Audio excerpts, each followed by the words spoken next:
Halo sahabat JJK, kita berjumpa lagi dalam podcast kita kali ini ya, masih dalam seri Katekismus dalam rangka penerbitan buku Bertumbuh dalam Iman Kristen yang berdasarkan Katekismus Kecil Martin Luther. Jika beberapa waktu lalu kita sudah hadirkan atau sudah membahas seputar 10 perintah Allah dari perintah yang pertama sampai dengan kelima. Kali ini kita akan hadirkan dengan bahasan seputar perintah yang ke-6 sampai dengan perintah yang ke-10. Bersama saya sudah hadir narasumber kita, yaitu Referens Eri Rumengan MA, Pendeta Lutheran yang sudah hadir. Ya, apa kabar, Pastor? Kabar baik Pak Kris. Ya, kita akan melanjutkan kembali pembahasan kita seputar 10 perintah Allah ya, Pastor. Dan kalau minggu lalu kita sudah sampai pada perintah yang ke-5, kita akan bahas selanjutnya yaitu perintah yang ke-6 sampai dengan 10. Ya. Dan perintah yang ke-6 ini, sahabat JJK, adalah jangan berzina. Silakan Pastor, menurut Pastor seperti apa nih penjelasannya? Baik, jadi ini juga dapat dikaitkan ya seperti tadi perintah yang kelima, jangan membunuh, karena dari sejak penciptaan ya, Adam dan Hawa melahirkan dua anak ya, dan salah satu anaknya dibunuh. Dan itu pun juga merupakan suatu hal yang terjadi paling awal ya, karena memang hukuman dosa adalah maut ya. Jadi itu maut pertama lah ya, karena manusia jatuh dalam dosa sampai akhirnya ada pikiran jahat daripada sang kakak ya, sehingga akhirnya menghabisi nyawa adiknya sendiri ya. Di dalam hal ini itu bukan satu hal yang baru ya, itu baru kita bicara tentang ini transisi ya antara yang hukum kelima ya, jangan membunuh, dan sekarang hukum yang ke-6 ya. Ke-6 itu adalah jangan berzina. Nah, jangan berzina ini tentunya larangan ini timbul oleh karena Tuhan menginginkan suatu hal yang tertib ya, karena institusi yang Tuhan bangun dari awal mulanya, yaitu menciptakan Adam dan Hawa, laki-laki dan perempuan, itu tentunya dengan maksud dan tujuan untuk masing-masing saling menghormati, saling mensupport, saling membantu ya.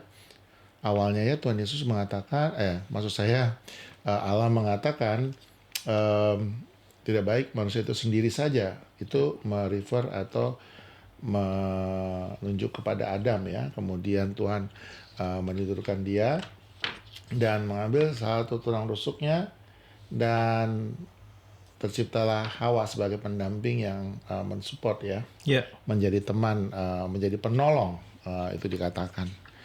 Jadi itu konsep dari sejak awal mulanya, sehingga dalam dasar kita ya, dalam 10 perintah Allah ini, yang ke-6 itu mengungkapkan hal demikian ya, bahwasannya seorang yang berlawan jenis ini tidak boleh ya melakukan zina. Artinya tidak menghormati institusi yang Tuhan sudah tentukan, yaitu dalam institusi perkawinan ya. Nah, yang diberkati. Jadi ini tidak hanya berlaku pada waktu sudah menikah ya, tetapi sebelum menikah pun juga seorang laki-laki ataupun perempuan juga harus bisa menghargai dirinya ya, melihat bahwasannya dirinya itu adalah ciptaan Tuhan yang Tuhan punya maksud dan tujuan ya, yang pada saatnya waktu mereka dipertemukan ya, sehingga akhirnya dipersatukan sebagai suami istri, itulah yang menjadi maksud tujuan Tuhan ya, membina keluarga ya, dan apabila diberkati oleh anak-anak, nah mereka juga punya tanggung jawab ya untuk membina anak-anak mereka, juga mempunyai satu pengetahuan yang jelas ya masalah hukum ini ya, jangan berzina. Artinya ini tentunya bisa dikembangkan ya dalam konteks kehidupan modern saat ini ya, karena ada begitu macam tawaran-tawaran dunia ini yang cukup menggiurkan, dan paham-paham yang banyak digandrungin anak-anak muda juga, seperti contohnya kehidupan seks bebas ya. Yang tadinya seks itu adalah satu hal yang bisa dihormati, dihargai ya, tetapi itu menjadi satu hal yang menjadi semacam kayak kebutuhan saja gitu. Jadi entah itu laki-laki atau itu perempuan, asal sama-sama senang ya udah nggak senang, berarti udah nggak cocok.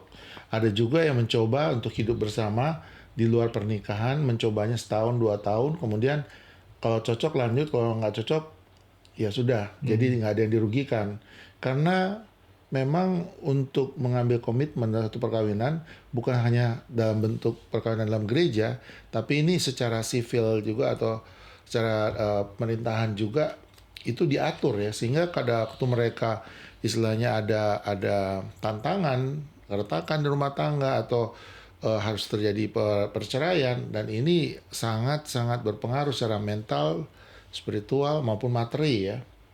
Dan ini wah, kalau udah bicara harta gono gini, ini bicara panjang, sampai mungkin pengacara ikut ambil bagian untuk melerai ataupun juga membagi harta seadil-adilnya ya. Dan begitu banyak sekali ya, ini bukan soal dalam perkawinan, tapi dalam kehidupan remaja pun juga zina itu juga Islam mencakup itu ya. Artinya ada hal-hal yang istilahnya kita harus bisa menahan diri ya, menahan diri. Nah, kalau kita lihat film-film itu tidak heran ya, banyak mereka yang mungkin sedikit banyaknya itu justru memberikan saran secara pasif ya. Seolah-olah kehidupan di luar sana itu kayak gitu adalah satu hal yang biasa gitu. Nah, makanya itu rating umur itu memang ada juga badan yang memang secara ketat untuk memastikan umur-umur yang sudah bisa dinilai dewasa, sehingga dia bisa berpikir, oh itu hanya film, itu bukan suatu hal yang trendy ya. Meskipun kalau kita lihat, wah kebanyakan, oh di Amerika seperti ini ya, oh di Jepang modelnya anak-anak muda seperti gini, ini hal yang biasa kok di sana. Kenapa nggak kita melakukan hal yang sama juga ya? Dan tentunya ini bukan hanya terjadi di kota-kota besar ya, termasuk di pedesaan tempat kebetulan saya melayani daerah Sumatera Utara, daerah pedalaman itu, kasus keretakan di rumah tangga ini ternyata banyak juga gitu. Jadi dan waktu melayani anak-anak muda juga, maaf kata ya, ada yang sudah berhubungan cukup jauh ya. Ini sangat-sangat disesalin ya. Tetapi ini menjadi tantangan kita juga. Dan kalau kita memang mau jujur, istilahnya bicara tentang hukum yang ke-6 ini, kelihatannya tidak ada satupun dari kita yang istilahnya bisa mengelak ya hukum ini ya. Semuanya jatuh, dan semuanya harusnya menerima hukuman Tuhan, karena ini tindakan yang sudah jelas-jelas dilarang oleh Tuhan. Tapi siapa yang mampu? Kalaupun saya ambil contoh orang yang hidupnya selibat ya, tidak memikirkan dunia apapun, tidak punya istri atau tidak punya suami ya, tergantung dia posisi laki-laki atau perempuan. Kalau ada sempat terbersit aja di dalam dia nonton televisi atau melihat satu fenomena, tiba-tiba berhasrat, itu dosa juga sudah. Nah, ini kan tantangan bukan tantangan yang gampang ya, justru tantangan yang cukup berat. Bayangkan kita mengontrol pikiran kita, sedangkan kita aja manusia laki-laki yang normal, kalau saya bicara laki-laki ya, kalau ada lewat ini tentunya kita ada reaksi. Kalau kita masih normal sebagai laki-laki, ada reaksi kita kan tentunya. Dan kadang-kadang tidak heran ya, kita sukar juga atau sulit kadang-kadang mengatasi reaksi kita, emosi kita ya, hasrat kita juga. Tapi itu yang harusnya memang betul-betul kita harus bisa melatih diri dalam hal ini ya, karena ini bukan suatu hal yang istilahnya proses instan ya. Jadi kehidupan ini memang harus tetap dilatih. Dan kalau kita memang jatuh, entah itu dalam bentuk fisik ataupun secara pikiran, melanggar daripada hukum yang keenam ini, datanglah kaki Tuhan untuk minta ampun ya. Nanti kalau kita sudah mulai semakin lama, kita mulai dari hukum pertama, kedua, ketiga, keempat, kelima, dan keenam, makin lama tidak ada satupun hukum yang betul-betul kita istilahnya bisa lewat gitu. Lewat artinya apa? Kita tidak terkena jerat daripada hukum tersebut gitu. Hampir semua hukum yang dibicarakan dari awal sampai nomor 6 ini kita jatuh semua di situ, ya.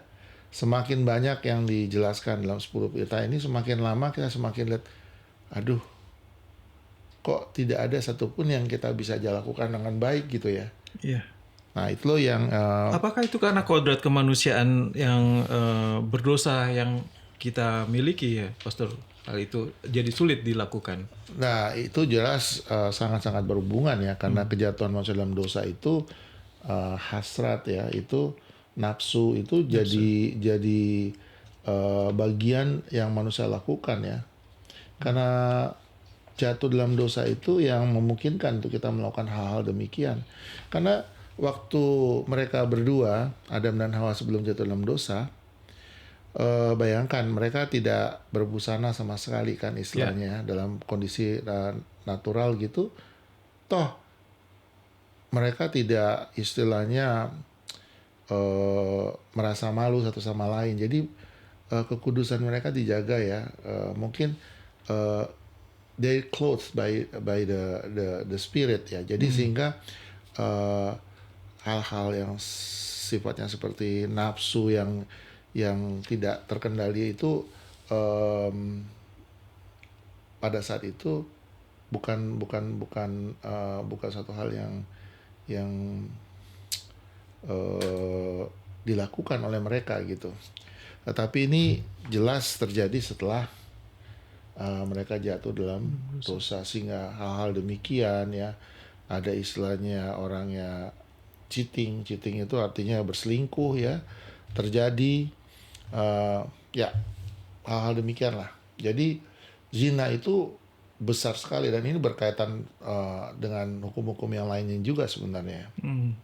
Jadi perintah yang keenam jangan berzina ini memang mengajak kita supaya menggunakan seks secara bertanggung jawab begitu ya? Iya, memang intinya nih sangat berkaitan erat dengan seksualitas manusia, tetapi seksual itu tidak selalu berkonotasi secara fisikal ya, tapi hasrat ya dalam pikiran juga. Berzina dalam pikiran ya? Nah itu juga Tuhan mengkategorikan hal yang sama jatuhnya juga. Jadi kalau kita rasa wah kita tidak secara fisik Islam melakukan hal-hal yang dilarang Tuhan dalam hukumnya ke-6 ini ya, tetapi dalam pikiran sebersit aja kita lakukan, membuat kita jatuh dalam dosa, kita tidak jauh lebih baik dari mereka yang melakukan secara fisik ya. Tapi bukan berarti kalau Tuhan akhirnya memberlakukan itu ya kenapa kita nggak nyemplung aja sekaligus gitu ya. Istilah secara fisik ya toh nggak ada bedanya juga, dosanya juga nggak ada yang besar nggak ada yang kecil gitu. Tapi ada satu hal yang perlu kita ingat, bahwasannya pengampunan Tuhan itu atas dasar orang yang betul-betul secara tulus mengakui kesalahannya. Jadi bukan berarti merencanakan untuk melakukan satu kesalahan oleh karena apa? Oh nanti diampuni gitu loh.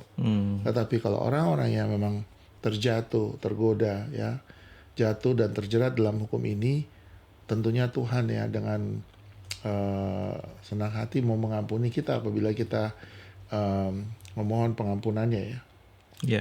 Ya kalau saya boleh bacakan di sini, sahabat JJK, kita tidak boleh apa yang tidak boleh dilakukan dalam perintah yang ke-6 jangan berzina ini adalah berbuat serong terhadap orang yang kita nikahi, kemudian baik dalam berzina maupun meninggalkannya, kemudian cabul dalam pemikiran, berkeinginan, kata-kata maupun perbuatan ya. Berbicara tentang seks seolah-olah itu najis atau memalukan, sengaja menempatkan diri ke dalam percobaan, langkah terlalu jauh dalam hubungan muda-mudi, kemudian bersetubuh di luar pernikahan, yaitu ya salah satu berapa di antaranya ya Pastor? Jadi kalau kita mau jujur Pak, ya kita sebenarnya ditelanjangi dengan hukum tersebut ya, jerat. Kalau kita berani mengatakan yang jujur, sejujur-jujurnya ya, tentunya kita tidak terlepas dari jerat hukum ke-6 ini. Jadi kita memang punya cuma satu-satunya solusi yang keluarnya adalah datang ke kaki Tuhan Yesus, menangis dan minta ampun ya, karena kita tanpa kekuatan daripadanya itu sulit sekali. Nature-nya kita sendiri aja sudah istilahnya sudah mengarahkan kita untuk jatuh ya dalam godaan ataupun cobaan.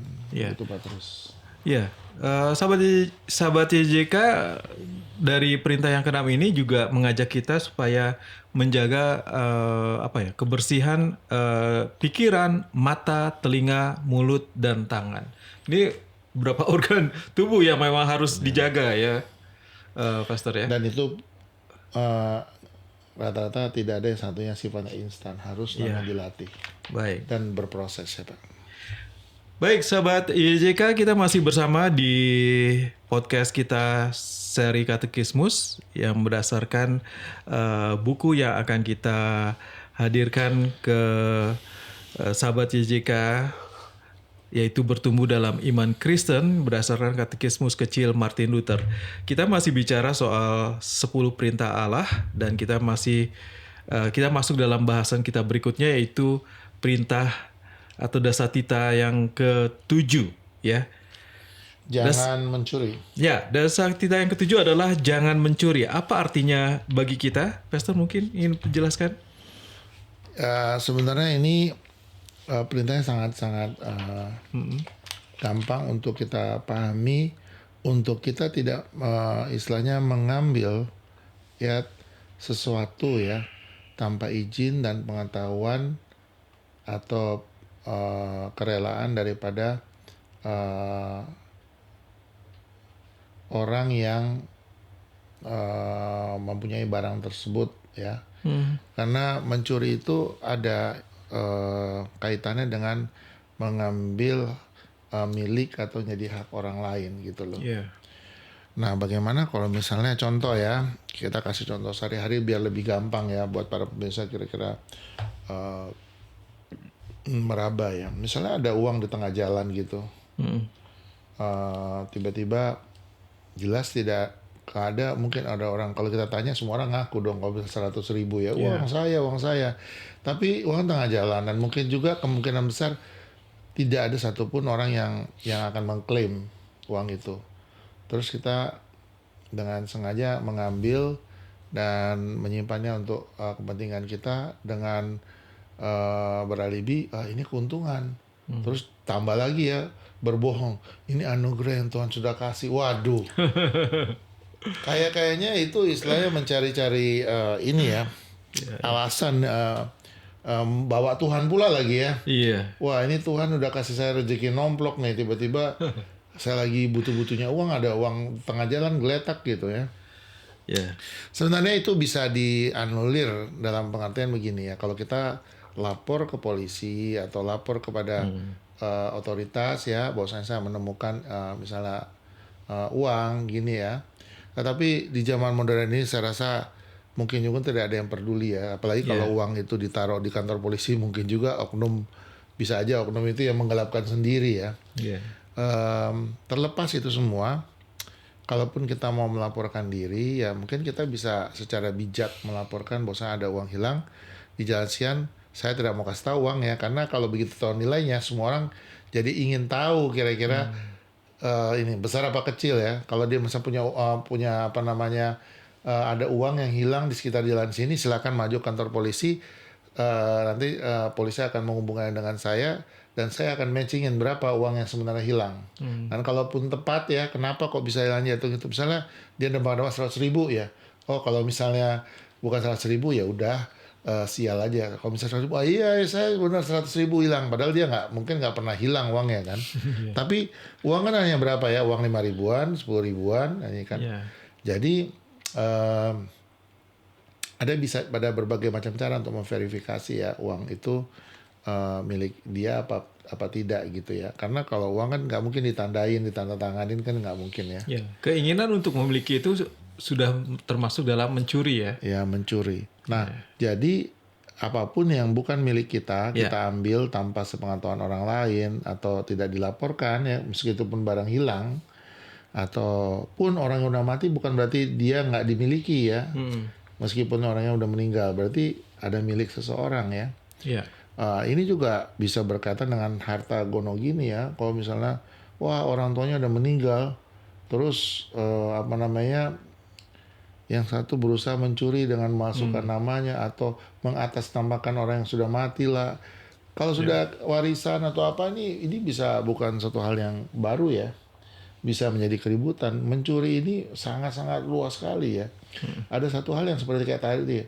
Meskipun tidak ada yang mengklaim pun bukan berarti kita bisa ambil aja mumpung nggak ada yang tahu gitu. Atau toh sambil pun juga nggak ada yang dirugikan, ya kan? Orangnya juga udah mati misalnya ya. Iya. Anggap aja ini udah keuntungan buat modal saya gitu juga. Iya. Ya, ada juga yang gunakan ada modal, saya dapat modal saya balikin lagi kayak gitu kan. Ada yang menggunakan dengan cara demikian. Toh bagaimanapun kalau kita istilahnya menemukan sesuatu, ya jelas itu bukan milik kita ya, berarti itu kita sudah mengambil yang bukan menjadi hak kita. Kecuali Pak, dia beli tanah nih. Di tanah tiba-tiba tanah tempat yang dia beli itu di dalamnya ada harta karunnya gitu loh. Ya karena dia udah beli tanah itu, dia ada segala satu apa yang dibeli tanah itu jadi menjadi milik dia dong. Dan itu udah ada proses jual beli, pemerintah, notaris. Itu dia sebagai pemegang hak penuh. Tapi kalau benda bersejarah gimana, Pastor? Hah? Benda bersejarah di dalamnya yang harus dipulangkan ke negara. Nah, kecuali ya dia kalau dia nggak mau melapor, saya rasa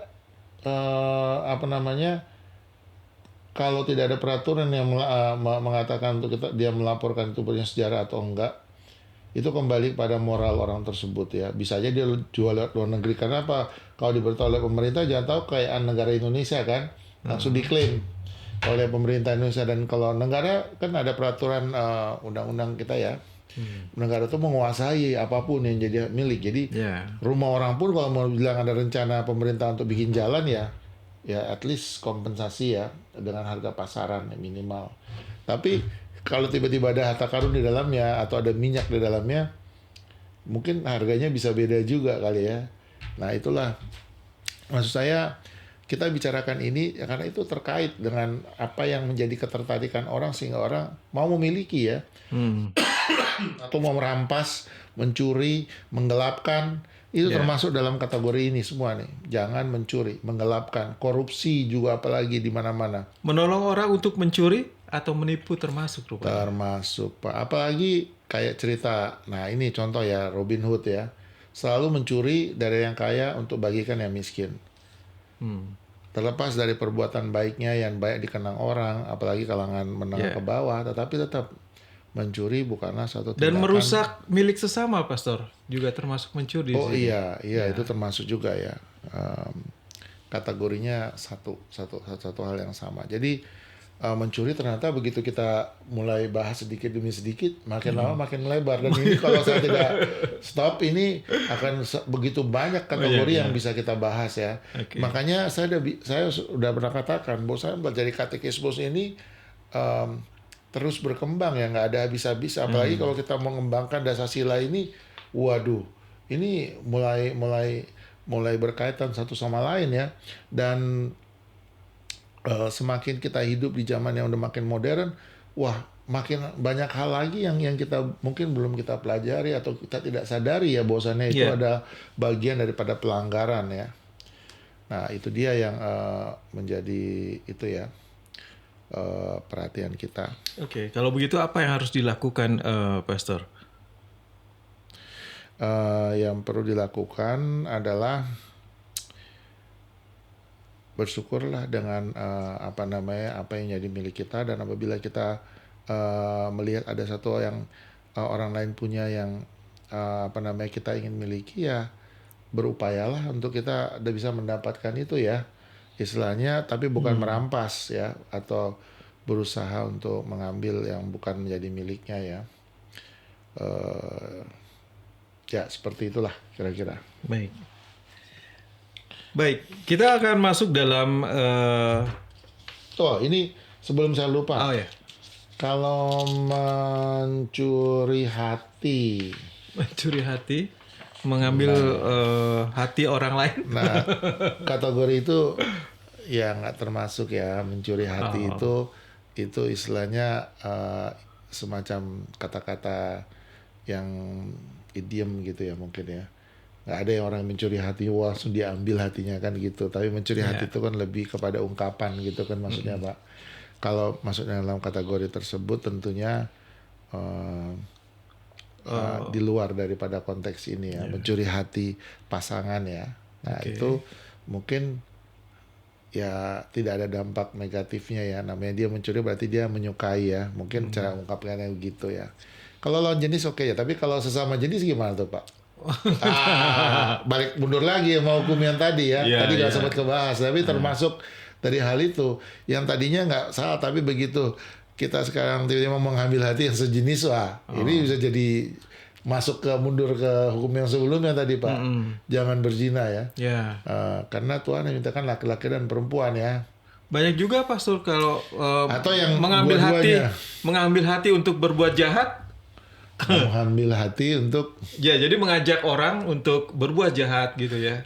Kalau pengertian mengambil hati, merayu orang untuk melakukan sesuatu yang jahat, itu jadi kategorinya jadi jahat. Tapi jadi kata mencuri hati atau itu berkonotasi suatu hal yang istilahnya tidak masuk dalam kategori mencurinya gitu. Meskipun kata mencurinya dipakai, tetapi dalam bentuk ungkapan untuk menarik perhatian gitu loh Pak.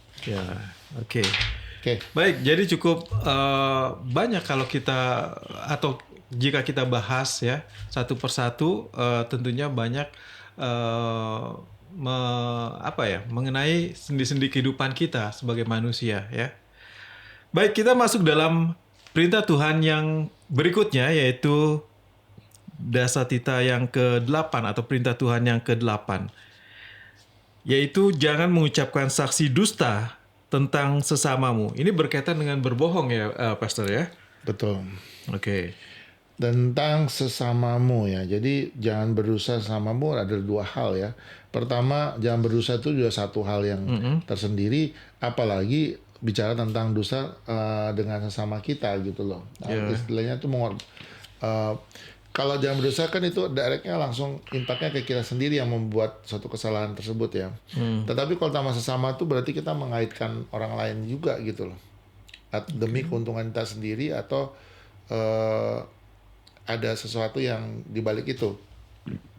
Jadi ini penting ya untuk kita mendalami kata mendusta ini. Udah kembali lagi nih Pak bicara tentang penciptaan.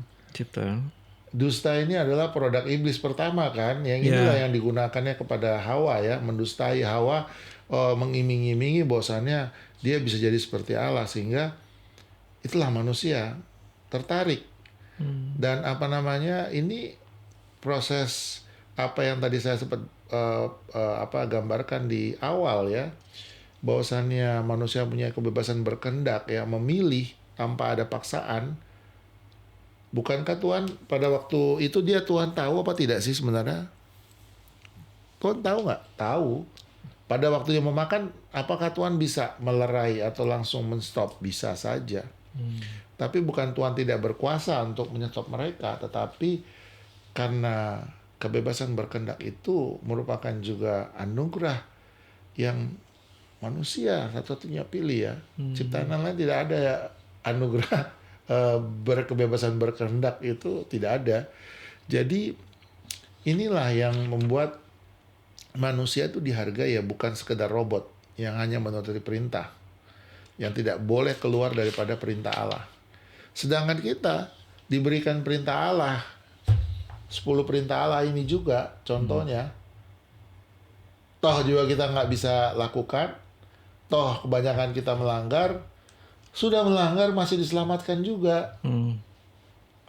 Apakah kita tidak merupakan suatu ciptaan yang sangat-sangat istimewa gitu loh, di antara seluruh ciptaan Tuhan. Bayangkan ya, saya bukan mau istilahnya memperbandingkan ya. Malaikat Tuhan diciptakan adalah untuk melakukan apa yang jadi kehendak Tuhan. Di luar kehendak, nggak ada satupun yang dilakukan malaikat di luar pada kehendak Tuhan.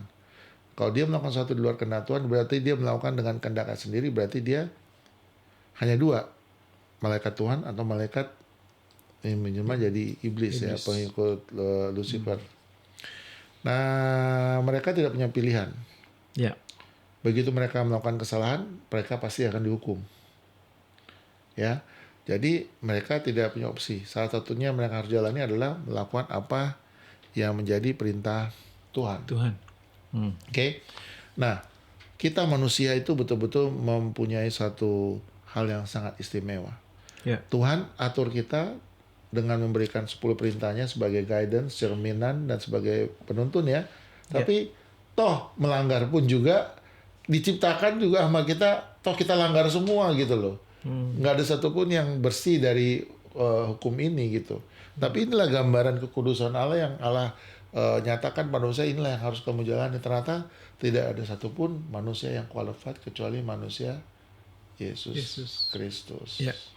Jadi ini udah mulai agak di penghujung, dan kita agak sedikit diberi atau digiring ya untuk dituntun untuk mulai memahami bahwasannya meskipun kita terjerat dengan belenggu dosa-dosa kita karena pelanggaran kita terhadap titah atau Taurat Tuhan, tapi di penghujung ini kita mulai agak sedikit punya satu harapan ya di dalam Kristus ya. Kita tahu bahwasannya kita tidak punya kemampuan, tapi Yesus ya yang istilahnya melakukan hal tersebut untuk kita gitu. Jadi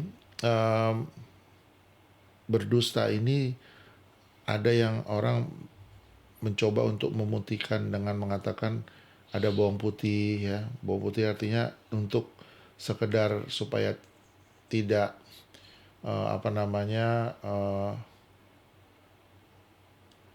atau mencoba menyelamatkan sesuatu situasi ya, sehingga dia bohong dulu gitu, atau bohong supaya dia tidak sakit hati, atau bohong demi kebaikan ya, bohong untuk ini, apapun alasan dibalik itu namanya bohong, tetap bohong.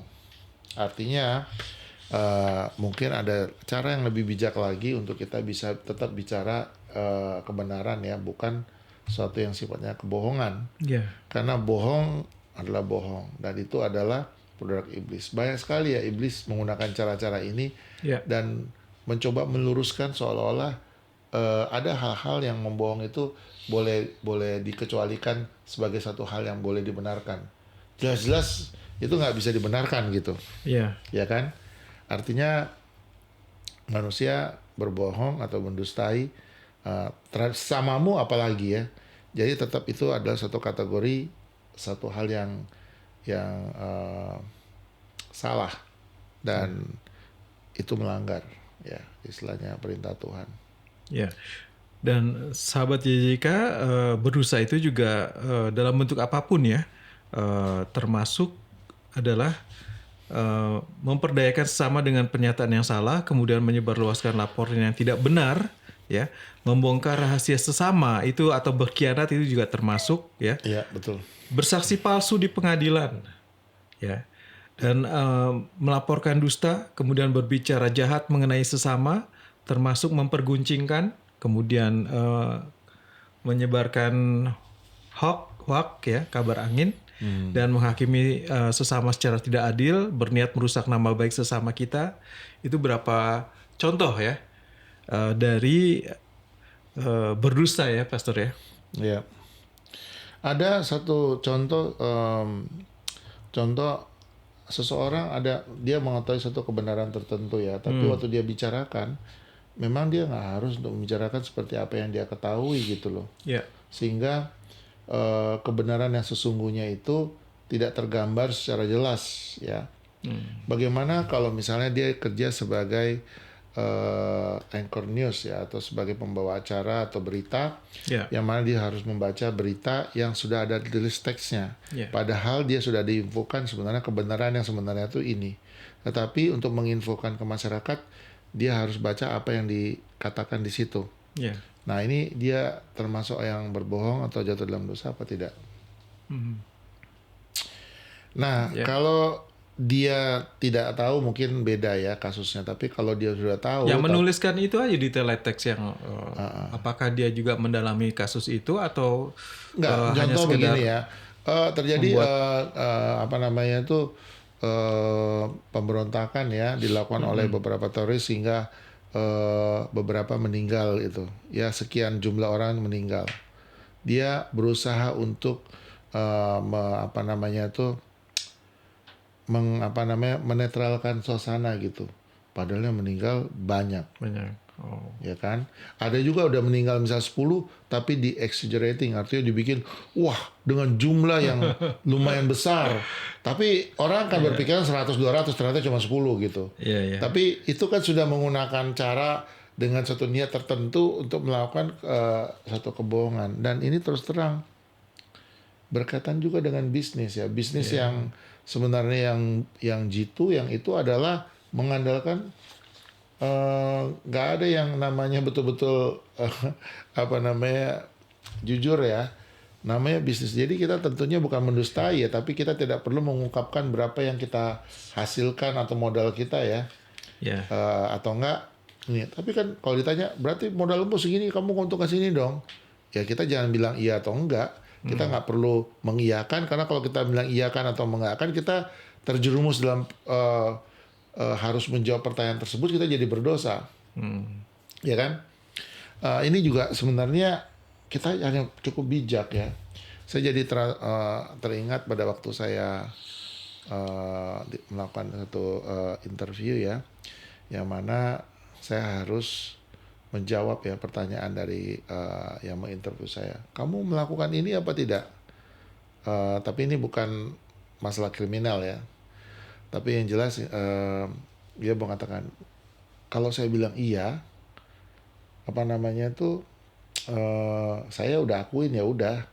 Berdasarkan pengakuan saya itu dia bisa nuntut saya gitu, atau menghukum saya berdasarkan pasal tertentu. Kalau saya bilang tidak, karena ada pernyataan tidak, dia punya informasi yang bertentangan dengan informasi yang saya bilang tidak, sehingga dia akan mengkonfrontasi bahwa saya tidak. Kalau gitu yang kamu lakukan ini nggak kamu akuin dong, kamu bilang tidak. Ya udah, kata bahasa juga, artinya bisa salah juga. Nah tapi ada satu hal yang mana dia tidak harus mengatakan iya dan tidak harus mengatakan tidak. Apa itu? Artinya apa? Artinya apapun yang mau kita lakukan itu mereka tidak berusaha untuk menuntut, meskipun dijebakannya untuk kita jawabannya ya dan tidak. Tapi kalau kita tidak mau menjawab, dia tidak boleh memaksakan juga gitu loh. Karena dua-duanya ini kalau saya jawab ya atau tidak pun saya terjerumus dan bisa dapat satu konsekuensi yang cukup signifikan. Contohnya seperti itu, Pak. Jadi ada yang bijak ya, harus kita ujak dalam keadaan kondisi terjepit ya. Kadang-kadang kita minta hikmat Tuhan, Tuhan juga memberikan kita hikmat gitu loh. Kalau bilang, aduh Tuhan saya nggak mau berbohong, tapi kalau saya nggak berbohong saya mungkin bisa ditangkap atau diapa gitu. Ternyata ada juga jalan-jalan Tuhan ya. Seperti saya mau katakan yang Yesus lakukan ya, pada waktu dikatakan, apakah engkau raja orang Yahudi? Yesus katakan, kau yang mengatakan. Dia nggak mengatakan iya atau tidak, karena iya bisa berdampak kepada dirinya juga, tidak pun juga bisa berdampak terhadap orang lain yang tidak melihat dirinya seperti apa yang diucapkan oleh si siapa? Pontius Pilatus. Tapi karena Pontius Pilatus bilang, apa engkau orang Yahudi? Oh, kamu yang ngomong ya. Nah, begitu istilahnya. Jadi tetap ada hal-hal yang bisa bijak ya kalau kita mau ya.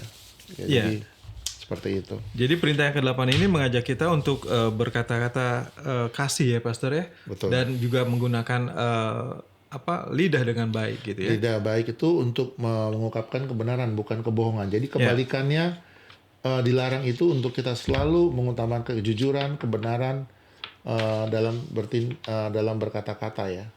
Karena mulut itu lebih tajam ya, katanya lebih berbisa. Iya. Baik, sahabat YJK, kita masuk dalam bahasan berikutnya yaitu titah ke-9 dan ke-10 Pak ya. Oh, kita jadikan satu ya. Ke-9 dan ke-10. Nah. Yang ke-9 adalah janganlah mengingini rumah sesamamu.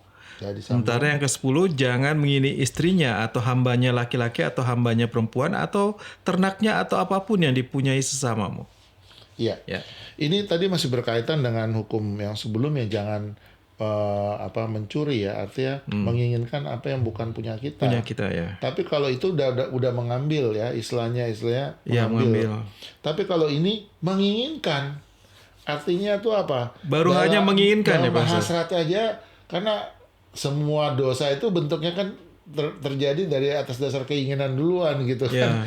Begitu terbentuk, terset, akhirnya ada tindakan yang dilakukan ya. Dan ini jelas bicara ini, waduh, ini panjang Pak. Bicara tentang rumah sesamamu, ini bukan pengertiannya rumah secara fisik ya, tapi segala satu bentuk benda ya, bisa rumahnya, vilanya, mobilnya, orangnya.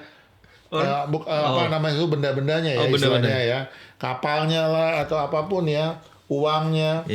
Nah, itu kategori benda. Kemudian lari ke kategori yang hidup ya, secara manusiawi ya, istri, hambanya laki-laki atau istri.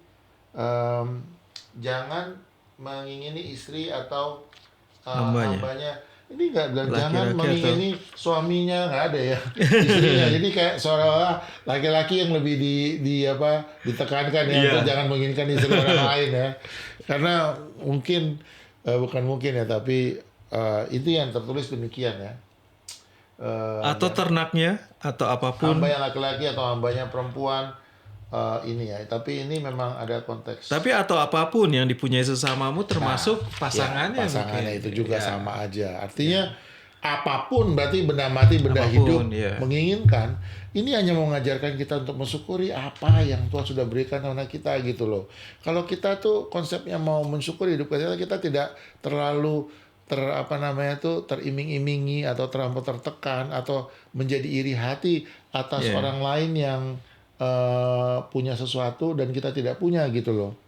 Kita cukuplah mensyukuri apa yang kita punya. Meskipun kadang-kadang rumput tetangga jauh lebih hijau ya. Karena istri tiap hari udah dilihat jadi bosen ya.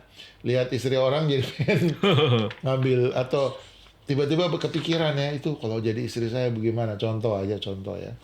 Tapi ternyata bukan hanya itu ya, hambanya juga laki-laki atau perempuan, apapun ya. Jadi ini betul-betul sifatnya sangat menyeluruh ya.